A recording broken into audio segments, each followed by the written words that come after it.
Сәлеметсіңдер ме, балалар? Бүгінгі сабақтың тақырыбы Бурабайдағы демалыс. Жаңа сабағымызды бастамас бұрын, біз сіздермен Бурабай туралы ақпаратпен танысып өтейік. Бурабай Көкшетаудағы ең әсем жер. Боровое – самая прекрасная земля в Көкшетау. Бурабай көлі емдік қасиетімен танымал.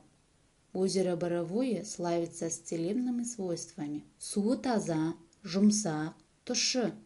Вода чистая, мягкая, пресная. Бурабайда демалыс орындары көп.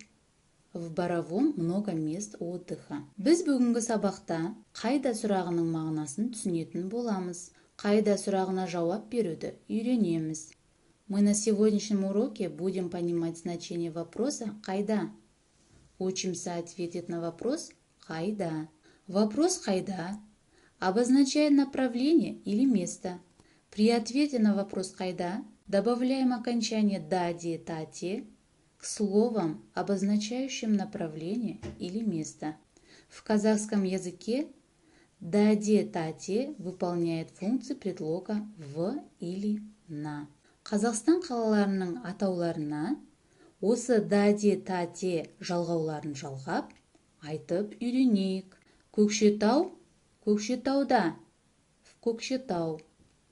Алматы – Алматыда, в Алматы. Талдықорған – Талдықорғанда, в Талдықоргане. Тараз – Таразда, в Таразе. Шымкент – в Шымкенте, Шымкентте. Қарағанды – Қарағандыда, в Караганде. Оңтүстік – Оңтүстікте, на юге. Шығыс – Шығыста, на востоке. Оқу тапсырмасы. 4-ші тапсырма. Мәтінді тыңда, жүргізіп оқы.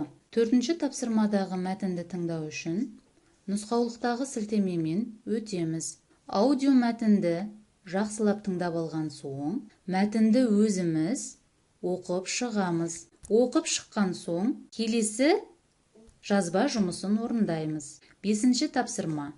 Диалог бойынша кестені толтыр. Бұл жерде 4-ші тапсырмадағы мәтін бойынша сұрақтар берілген. Диалогке қатысушылар қай қалада тұрады, қай аймақта тұрады. Участники диалога: Медет, Фарида, Расул, Дина, Еркін аға. Қай қалада тұрады? Медет Бурабайда тұрады. Бурабай қайда? Солтүстікте. Фарида қай қалада тұрады және қай аймақта тұрады? Оны 4-ші тапсырмадағы мәтіннен қараймыз. Мысалы, Фарида Шымкентте тұрады. Шымкент қай аймақта орналасқан?